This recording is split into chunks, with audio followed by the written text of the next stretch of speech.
You ready to let the dogs out? What? Do what? From the All Indiana Podcast Network. Join Pet Pals TV's Patty Spitler as we celebrate our furry friends. Cats, dogs, and all the critters in your family. Celebrate the bond between pets and people and meet Hoosier heroes saving four-legged lives. I love it. Good. I'm glad. It's the Positively Patty Podcast. I can't wait anymore. Me neither. Now, your host, here's Wish TV contributor Patty Spitler. From Wish TV, I'm Pet Pals TV host Patty Spitler, and this is Positively Patty Podcast on the All Indiana Podcast Network. And on this episode, we're talking with the fabulous Nathan Lowe. He is the Indy Dog Whisperer. I have seen him in action, and this man is pretty incredible. We do need some help so we can understand our canines better and have a better relationship. Talking about body language, talking about does the breed make a difference? Talking about what you should do when you're out in public and you see a dog you don't know. So tune in to the Positively Patty Podcast. We have Nathan Lowe, the Indy Dog Whisperer. And welcome to the Positively Patty Podcast, and we have another great show for you today. We have the Indy Dog Whisperer in the studio. Believe it or not, with Mabel here. Mabel's here too because she gives her approval. Nathan Lowe. Nathan Lowe has been doing this for several years. You just didn't start out and say, boy, I'd like to be a dog whisperer. It's something you've been studying for. Tell us a little bit about your background. This has been your choice all your life, sort of. Yes. So my father was an animal lover. And I remember from earliest days, it's something that stuck out with me. He gravitated toward animals. He was a quiet man, and socialization with people was not his forte. He loved people, but how to go about it was another matter. Oh. And you would find him with the animals. That's what he loved. And they loved him. He had a quiet, loving energy with them, and he could be firm when he needed to, and they connected with them, and he with them. So, but my father loved all kinds of animals, as did I. As I got older, I tended to gravitate toward dogs. Toward dogs. Yes. Okay, that brings us to where we are now, which is a lot of folks, we civilized people, have trouble communicating with our dogs. Yes. So let's go over some of the problems we have. We don't speak the same language. Tell us about that. So dogs speak a completely nonverbal language, and this is kind of where the trouble starts. There's an assumption, I had the same assumption as well growing up, and before I learned what I was doing, I had an assumption that I could talk a dog and say, hey, buddy, don't do that, don't. They don't understand any of that. What they understand is body positioning. This is, if you watch a dog pack and how they engage with each other, you will see that it is completely nonverbal, the way they give orders to each other, the way they draw boundaries. It is nonverbal. I spent hundreds of hours in packs of dogs observing. And I would try the same techniques they used on each other until they listened to me the way they did to each other. Now, I will say for both my Mabel and Stewie, if I elevate my tone and go, no, or stop, they will look and stop what they're doing. So it's maybe it's also my facial expression, but they do understand some words like sit. Sure, they will associate certain phonetic sounds with certain things. Okay. But as far as what you, by raising your voice in that way, you get their attention. And it's the point you have their attention, you need to signal with your body what you want. Which, you do. No, don't. Right, you stand in front of what you need to claim, you walk toward if you need them to back off, etc. That's very critical. What are some of the easiest problems of the humans that you're able to fix? Probably the jumping up. Jumping up. Yeah, and we had discussed that the other day on Daybreak, but most of the time people give retreat signals to a dog when it jumps. They back away, they turn their shoulder away, they retreat. Well, this makes the dog just inherently want to keep coming forward. When a dog jumps up, you step into the animal. It's counterintuitive because you want to move away, but you need to step into, which makes them get down and back up a step. Okay. And that's the way you enforce space. I can see where it would work with most dogs, but what's like a Belgian Malinois or a German Shepherd that's coming toward, if some people are afraid and they would turn away. Yes. Then in that case, the onus is on the handler to have control of that animal on a leash and to correct the animal as they get down. Right. Because there are some dogs that are just so physically imposing, it's going to be an issue. Yeah. Yes. Okay, little dogs. What's the biggest issue with little dogs? I'm going to throw this in, and I love my Mabel. And she was a rescue now. In the beginning, it was rough. She didn't like children. She's better now. I don't know if she can't tell me what she went through. Right. But little dogs have a certain amount of energy that sometimes it's hard to control. Would you agree with that?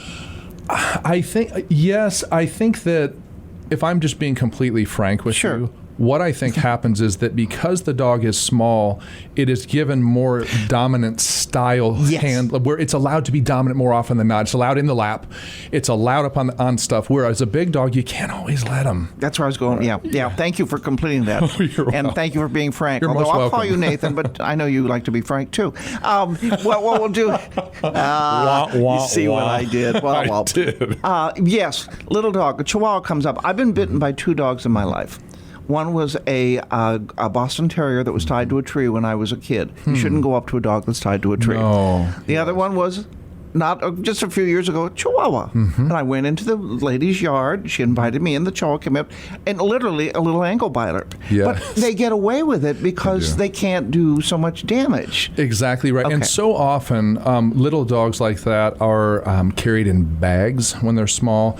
And what happens is, as you have a little dog up against you, it's elevated and in a claiming position on the individual.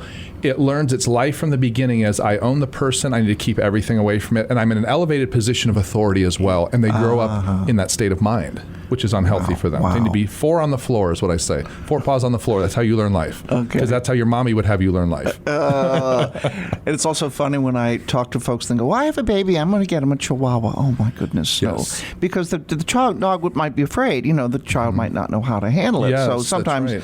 a larger dog that is kind of laid back might be a better choice. So I always say know your breed too. That's something. Yes. Do you deal with breeds differently, or do you look at them all together? So a dog is a dog first, so I'm looking at temperament first.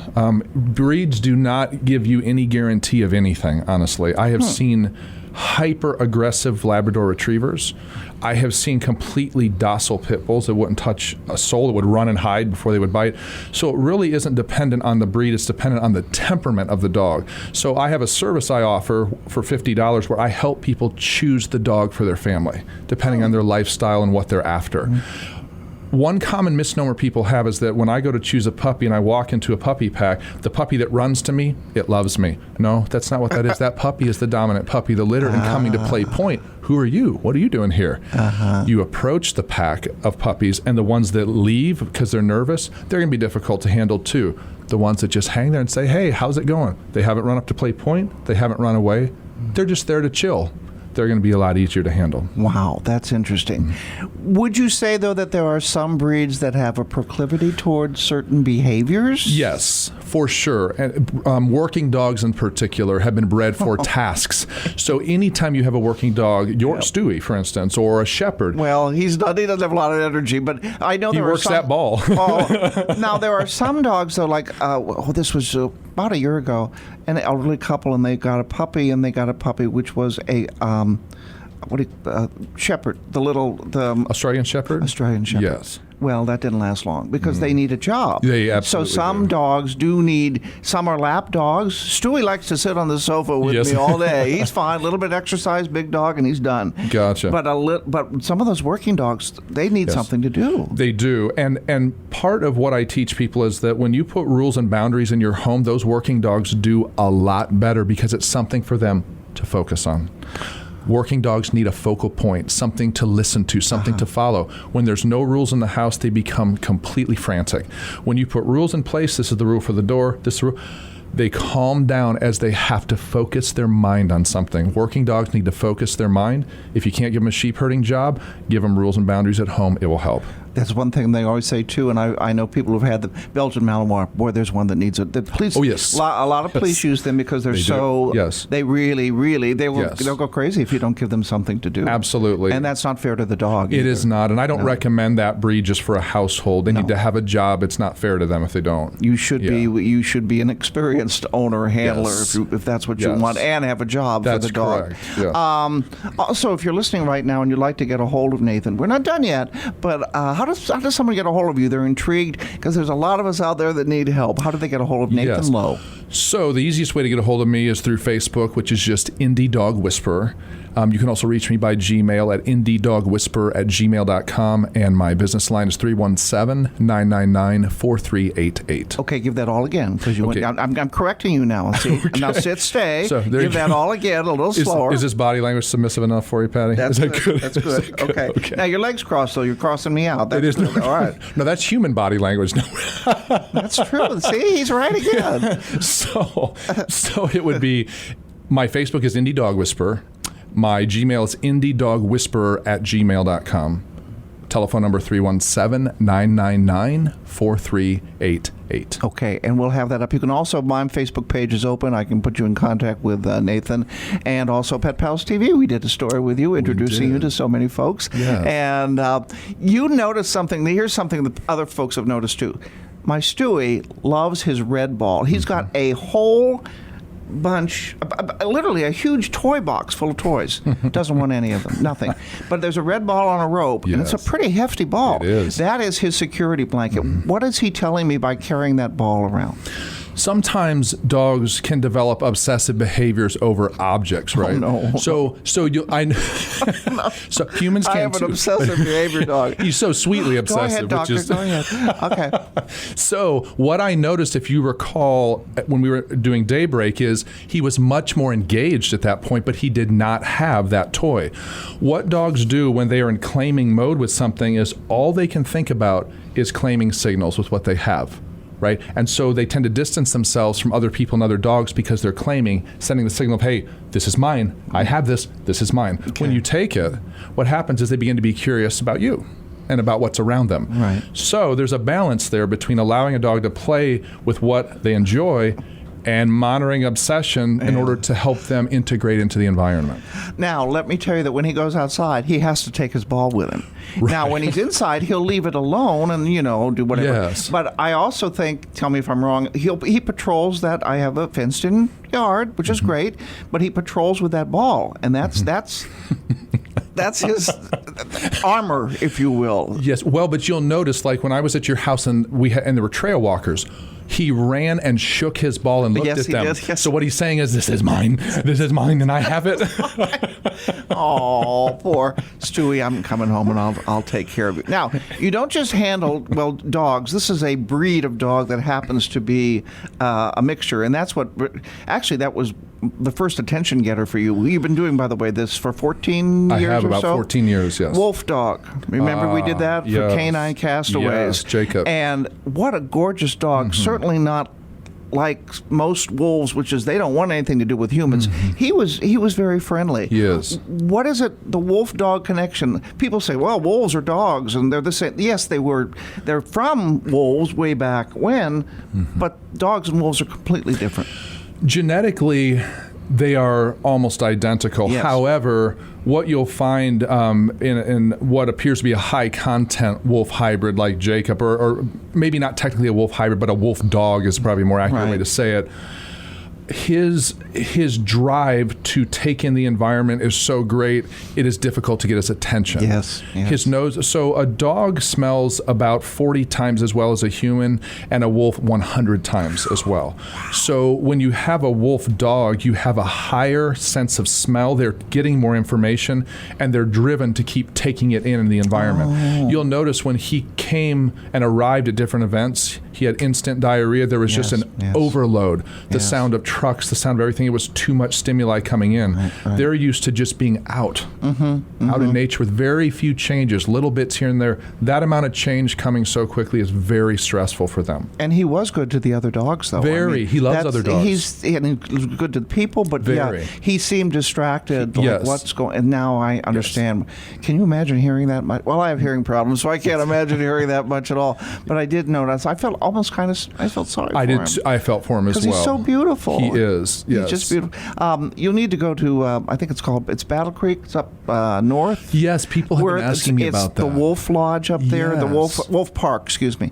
And what they'll do is tell you with wolves, number one, if you see a wolf, what you should do is feel lucky because they don't want anything to do with you. That's right. They'll go away. That's right. Number two, when you go in, these wolves have been conditioned around humans, Okay. so you pet them like 1, 2, 3, stop. Yes. And don't look them in the eye. That's a right. threat. That's another thing. right. Let's wrap it up with this. One thing people do, and tell your kids not to do it. Don't run up to a dog Never. you don't know. Never. Always ask first, right? That's right. And even when you ask, you still should never approach a dog you don't know. So what I tell people is, if you encounter a dog you don't know, first of all, you don't go face to face with them. I turn at least at a 90-degree angle or parallel with them.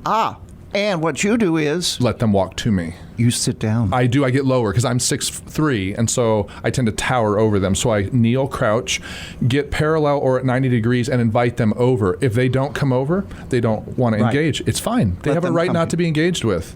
We don't have a right to pet a dog. They are an independent entity. If they don't want to be petted, it's okay. So there's no inherent, and it makes them nervous on a leash. The other thing is, if you have your dog on a leash, they're trapped.